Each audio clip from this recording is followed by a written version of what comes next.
이제 해석자의 집에 들어가게 됩니다. 전 지금까지 해석자가 남자인 줄 알았는데 이 영화를 보고 깜짝 놀랐어요. 예쁜 여성분이 해석자시더라고요.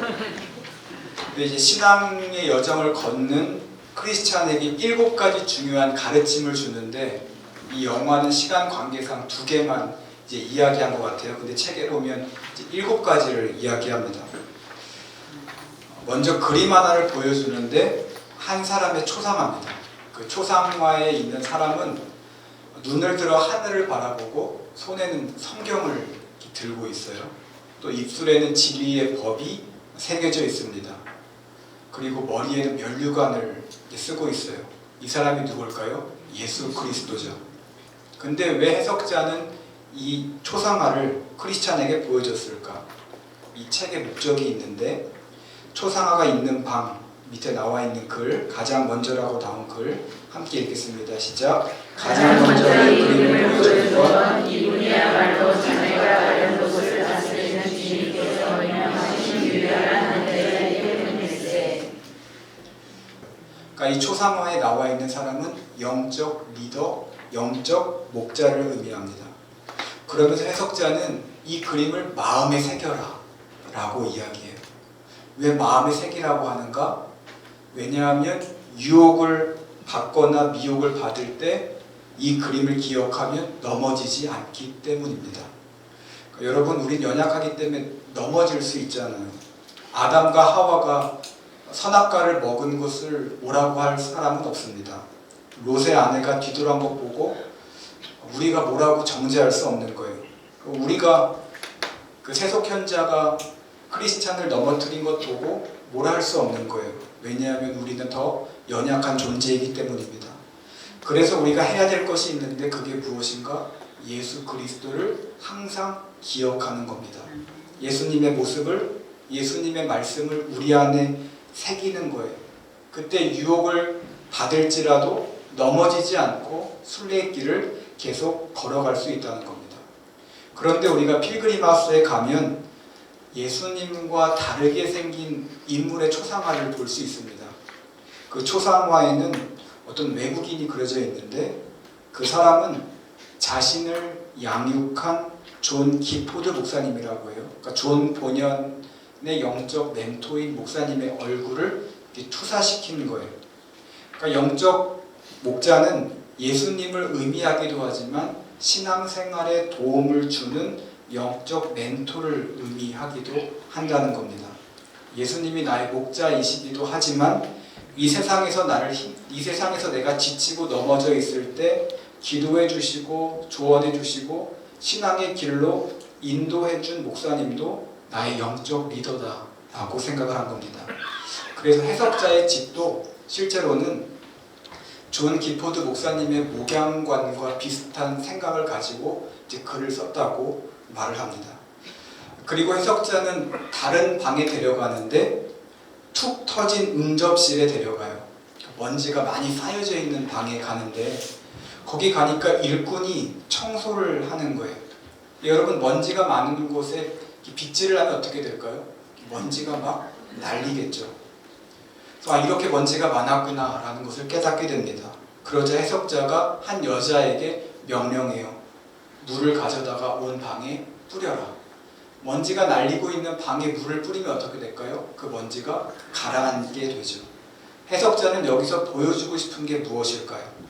먼지가 쌓인 방은 복음으로 깨끗해 본 적이 없는 마음을 뜻합니다. 먼지는 인간의 죄를 의미하는 거예요. 그렇다면 빗질을 한 사람은 누군가? 율법입니다. 죄가 쌓인 더러운 마음이 율법으로 빗질을 하니까 어떻게 됩니까? 내 죄가 더 막 드러나기 시작하는 거예요. 그런데 거기다가 물을 뿌리면 가라앉잖아요. 이때 물이 무엇일까요? 복음을 의미합니다. 마음을 정결케 하고 죄를 없애는 것은 복음, 엄밀히 말하면 십자가 복음만이 그 죄를 가라앉힐 수 있다는 거예요. 그러니까 존 번연은 우리에게 다시 한번 이야기해 주는 겁니다.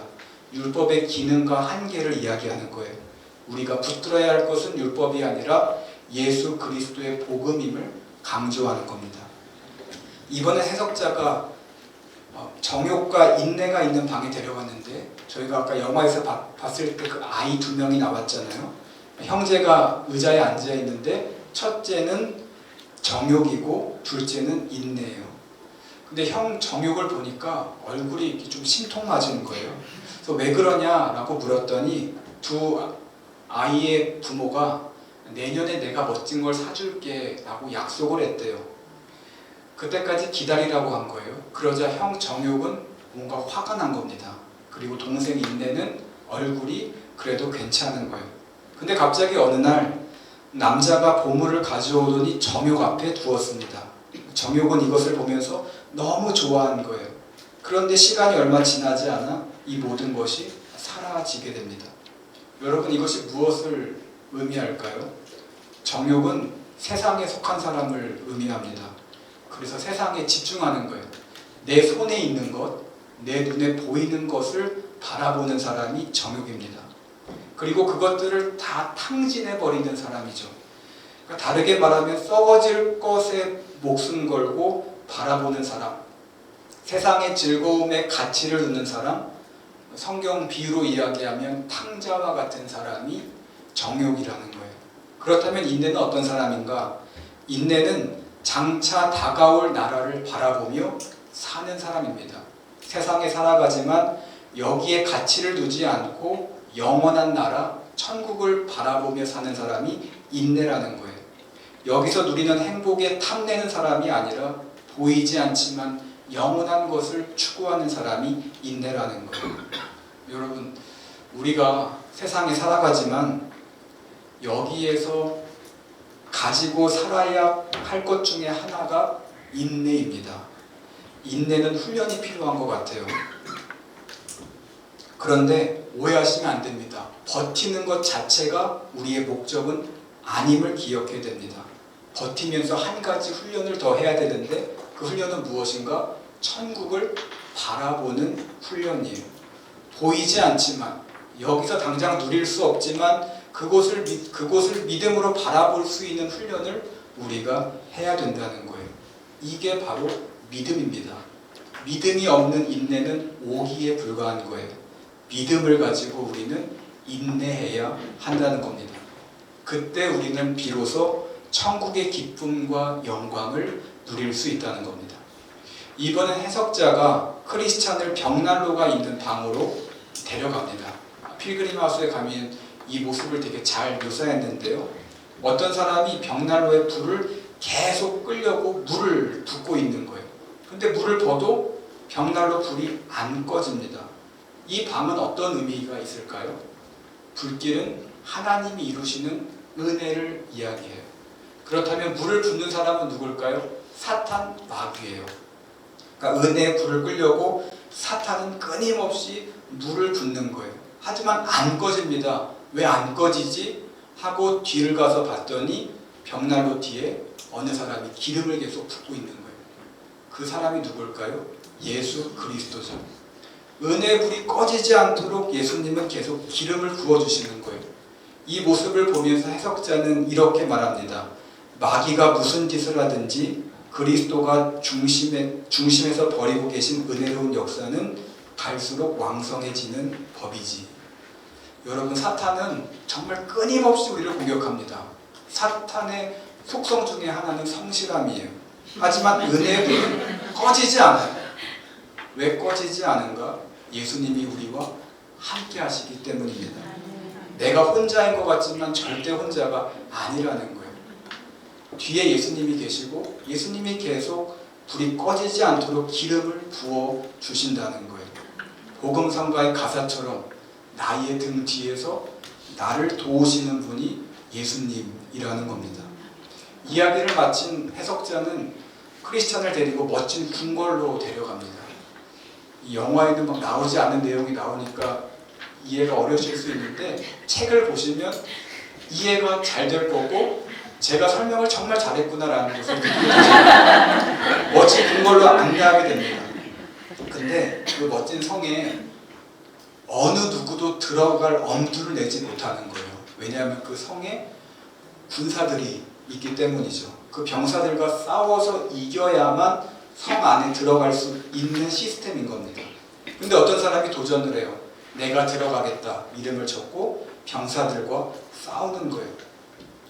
두렵지만 용기를 낸 겁니다. 그 싸우는 과정 가운데 상처도 당하고 아픔도 겪고 힘든 여정을 겪었습니다. 하지만 그는 궁전에 들어가게 돼요. 그러자 성 사람들이 막 환영을 해주고 그를 높여주기 시작합니다. 잘 왔다고, 영원한 영광을 너가 얻게 되었다고 이야기하는 거예요. 크리스찬은 이 모습을 보고 자신의 길이 이와 같음을 느꼈습니다. 해석자는 이 모습을 해석해 주지 않아요. 하지만 크리스찬은 직감한 거예요. 내가 두렵지만 싸워야 하는구나. 내가 힘들지만 결단함으로 나아가야 하는구나. 상처를 입겠지만 내가 앞을 향해 가야 하는구나. 그래야 영광을 얻을 수 있겠구나 라는 것을 깨닫게 되는 거예요. 여러분, 영광을 얻기 위해서는 우리는 편한 길로 가서는 안 됩니다. 좁은 길, 불편한 길을 가야 돼요. 그 과정 가운데 우리는 영적 싸움을 피할 수 없습니다. 싸우다 보면 시험도 들고 상처도 받고 내가 이러면서 교회 다녀야 되나? 라는 생각이 들기도 합니다. 하지만 영광을 바라보면서 나아가야 되는 거예요. 희생을 감수해야 한다는 겁니다. 그래서 신앙생활이 힘든 것 같아요. 하나님 믿지 않으면 내가 편하게 살 수 있는데 내가 뭐하러 이렇게 사서 고생하나 라는 생각이 들기도 합니다. 하지만 우리는 그 곳에 자진함으로 결단함으로 나아가야 하는 겁니다. 왜요? 그곳이 우리가 가야 할 곳이고 그곳에 영광이 있기 때문입니다. 해석자는 크리스찬을 데리고 또 다른 방에 가는데 어두운 방에 가요. 우리가 봤던 그 철창에 갇혀있던 사람이 있는 곳으로 갑니다. 이제 그 사람이 뭐라고 이야기해요? No hope, no hope 이러잖아요. 희망이 없다. 절망 가운데 있는 거예요. 한때 그 사람은 믿음이 있던 사람입니다. 하나님 앞에 바로 섰던 사람인데 지금은 절망 가운데 모든 걸 포기한 사람이에요. 왜 그는 그렇게 변한 것일까? 책에서 말하기를 욕망대로 살았기 때문입니다. 마귀의 유혹을 받아서 그가 넘어진 거예요. 크리스찬은 이 모습을 보고 죄를 뉘우치라고 그러면 하나님이 너를 용서해 줄 거라고 이야기합니다. 하지만 그 사람이 뭐라고 하는가? 말씀을 읽어도 믿음이 생기지 않는다는 거예요. 죄를 회개하고 싶어도 회개가 되지 않는다. 그래서 나는 소망 없이 절망 가운데 살아가고 있다라고 이야기합니다. 해석자는 왜 이 모습을 보여줬을까? 이 사람처럼 되지 말라는 겁니다. 늘 조심해서 깨어 기도하라는 거예요. 이런 비참한 상황에 처하지 않도록 너는 근신하고 깨어서 하나님의 은혜와 자비를 구해라 라는 겁니다. 여기에서 한 가지를 말씀드리고 싶은데요. 하나님의 은혜와 사랑은 정말 큽니다. 우리가 돌아오면 하나님은 받아주세요. 하지만 문제가 있는데 그 문제가 무엇인가? 돌아오는 것이 힘들다는 거예요. 크리스찬이 돌이키라고 해도 돌이키지 않잖아요. 회개하라고 해도 회개하지 않잖아요. 여러분, 돌아가는 것도 은혜가 필요한 겁니다. 회개할 수 있는 게 은혜예요. 하나님이 은혜 주시고 하나님께서 말씀해 주셔야 내가 회개할 수 있는 겁니다. 은혜 없이는 내 죄를 발견할 수 없고 회개할 수 없는 겁니다. 절망 속에서도 소망을 하나님이 주셔야 우리가 앞으로 나아갈 수 있다는 거예요. 이 사실을 기억하면서 내가 죄를 지었을지라도 회개할 수 있음에 감사하고 하나님의 은혜로 살아감을 고백할 수 있는 여러분 되시기를 축복합니다.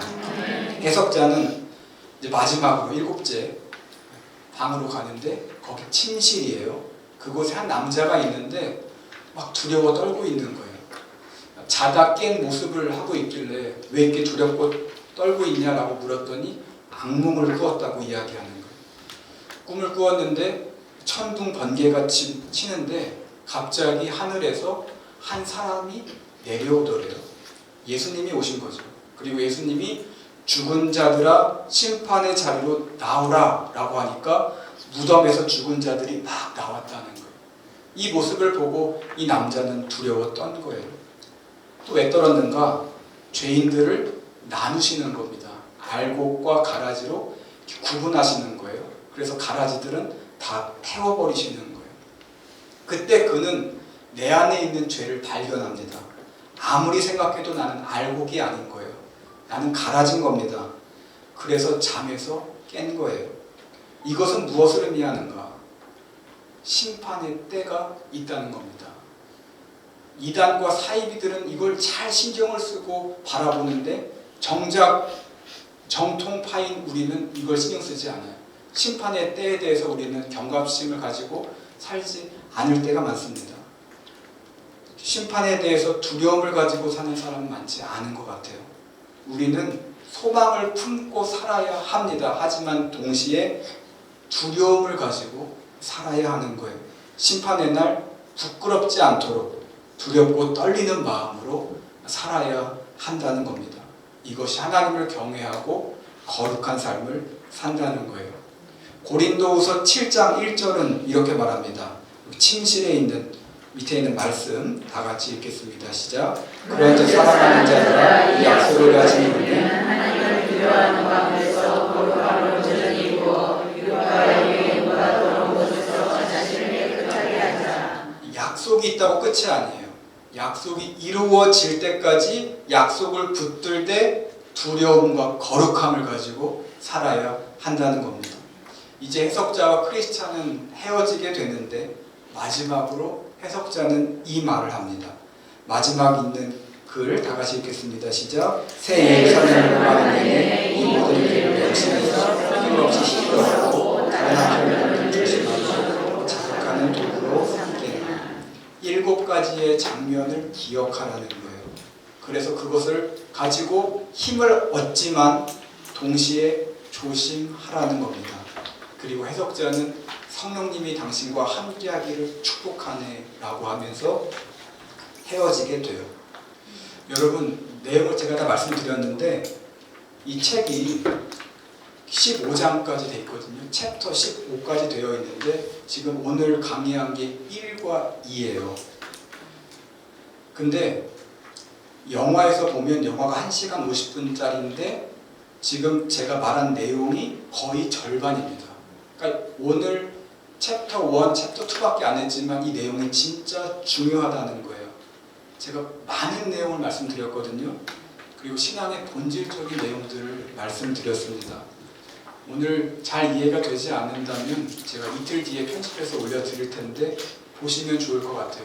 그리고 영상 자막이 잘 안 보여서 불편했던 분들 영상도 올려드릴 테니까 집에서 보시면 도움이 될 것 같습니다. 그리고 가장 바라고 좋은 것은 책을 읽으시는 거예요. 책을 구입해서 읽으시면 도움이 되실 겁니다. 책을 통해서 나를 돌아보고 하나님께 돌아갈 수 있는 시간이 되셨으면 좋겠습니다.